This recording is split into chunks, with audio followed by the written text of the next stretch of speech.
जय श्री राम दोस्तों।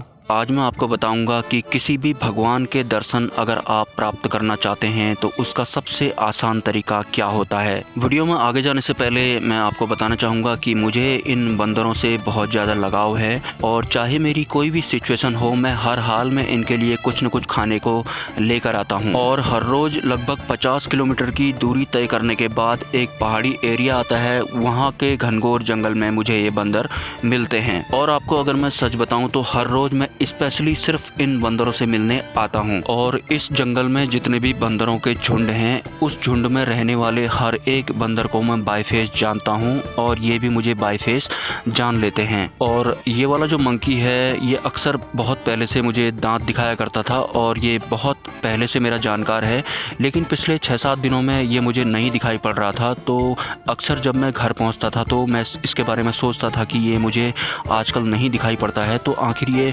गया कहाँ होगा। लेकिन आज लगभग 7वें दिन ये मुझे दोबारा से दिखाई पड़ा है। और 7 दिन बाद जब ये मुझे दोबारा से दिखाई पड़ा तो मैंने नोटिस किया इसकी पीठ के जो बाल हैं वो निकले हुए हैं। इसका मतलब ये है कि किसी दूसरे बंदरों के झुंड ने इस पर हमला किया था। वैसे ये बहुत ज़्यादा खूंखार किस्म का बंदर हुआ करता था और ये किसी से भी डरता नहीं था, लेकिन पहली बार मैंने इसको डाउन देखा है। और मैं आपको सच बताऊँ तो मैं इस बंदर को किसी भी कीमत पर हारते हुए नहीं देख सकता। ये मेरी पर्सनल फीलिंग है इस वानर के लिए। मेरा चहेता बंदर होने की वजह से भी मैं इस बंदर को अक्सर सबसे ज़्यादा गाजर, पपीता, टमाटर, आलू या फिर कोई अन्य खाद्य पदार्थ खिलाता रहता हूँ। और रोज़ की तरह जैसे ही मैं इसके सामने से गुजरता हूँ तो उसके बाद मुझे सिर्फ इसे हिंट देनी पड़ती है कि साइड में आ जा। उसके बाद ये पीछे पीछे मेरे आ जाता है। जैसे कि यहाँ पर ये बैठा हुआ है, ये जगह काफ़ी सेफ है तो मैं अक्सर इसे यहीं पर बुलाता हूँ। वैसे मुझे सभी बंदर जो हैं वो काफ़ी अच्छे लगते हैं, लेकिन जब इनकी लड़ाई होती है तो मुझे ऐसा लगता है कि इस तरह की लड़ाइयाँ तो इंसानों के बीच भी हुआ करती हैं। अक्सर बंदरों के झुंड को देखकर ऐसा लगता है कि ये सब एक ही झुंड के होंगे,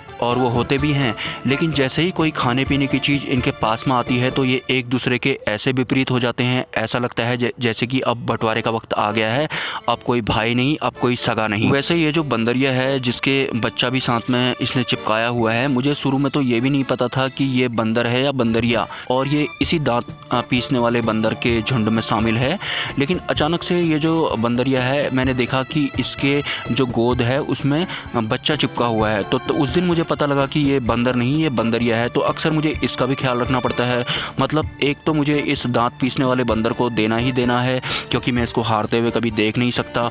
दूसरा ये जो बंदरिया है जिसके नाक पे कट लगा हुआ है ये भी खास है, इसको भी सिर्फ इशारों में बात करनी पड़ती है और ये पीछे पीछे आ जाते हैं। इन बंदरों से मुझे इतना लगाव क्यों है, इसका सीधा सा कारण है कि ये जो वानर हैं ऐसा माना जाता है कि ये हनुमान जी के वंशज हैं, और जो हनुमान जी थे वो वानरों की जो सबसे उच्च वाली श्रेणी होती थी उसमें से माने जाते हैं। और कुछ लोगों का ये भी मानना है कि हनुमान जी ने सूर्यदेव को निगल लिया था तो इस वजह से उनकी जो ठोड़ी है वो वानर की जैसी हो गई थी। लेकिन कुछ लोगों का ये भी मत है कि जो हनुमान जी हैं वो वानर प्रजाति की जो सबसे उच्च श्रेणी हुआ करती थी वो उस वानर वंश से आते हैं। वैसे अगर इस कलयुग का इंसान चाहे तो वो भगवान के साक्षात दर्शन भी प्राप्त कर सकता है, लेकिन भगवान के साक्षात दर्शन प्राप्त करने के लिए जो तरीका है वो स्पेशली मोह माया में फंसे हुए लोगों को हजम नहीं होगा, मतलब वो ऐसा नहीं कर पाएंगे। तो भगवान के साक्षात दर्शन की बात ना करके मैं भगवान के सूक्ष्म रूप से दर्शन प्राप्त करने का तरीका बताने जा रहा हूँ।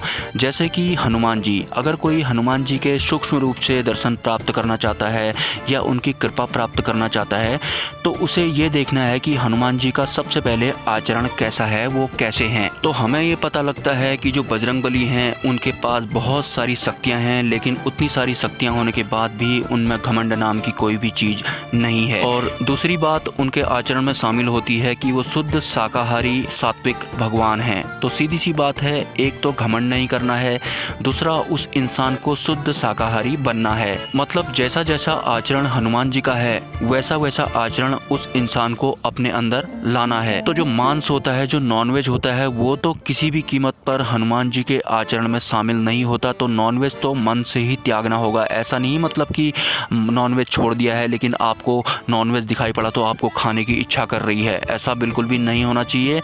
मन से नॉनवेज त्यागना पड़ेगा। तो घमंड नहीं करना है, नॉनवेज नहीं खाना है और उसके बाद हनुमान चालीसा का निरंतर पाठ करना है। आपको हनुमान जी सूक्ष्म रूप से दर्शन जरूर देंगे, स्वप्न के माध्यम से, जिसे कि आत्मीय दर्शन कहा जाता है। और एक बार अगर किसी को हनुमान जी ने स्वप्न में दर्शन दे दिए तो उस दिन से उस इंसान की काया पलट होना तय होती है। जो भी उसकी परेशानियां होती हैं वो धीरे धीरे खत्म हो जाती हैं।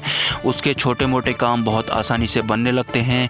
उसके जो शत्रु होते हैं वो निष्क्रिय हो जाते हैं। अगर किसी भी तरह का टोना टोटका, तंत्र मंत्र या बुरी प्रेत आत्मा उसके पीछे छोड़ी हुई होती है तो वो सब भी काम करना बंद कर देते हैं। वो सब भी धीरे धीरे कमजोर पड़ जाते हैं। उस इंसान का ऑरा इतना मजबूत हो जाता है कि हनुमान जी के बाद उसे भगवान शिव, माता काली, भगवान राम, कृष्ण, किसी भी अन्य दिव्य शक्ति के दर्शन भी होने लगते हैं। उसकी थर्ड आई भी एक्टिवेट होने लगती है और तो और उसे भविष्य भी दिखाई पड़ने लगता है। और इन सब अनुभवों से होकर मैं गुजर चुका हूँ, एक जीता जागता उदाहरण हूँ। और आज देखिए मैं आपके लिए हनुमान जी के बारे में वीडियो बना रहा हूँ। और अगर आप मुझे इन बंदरों के लिए सपोर्ट करना चाहते हैं तो मेरी UPI ID जय सन्निधान @Paytm, जय सन्निधान @Union Bank, जय सन्निधान @OK Axis पर कर सकते हैं।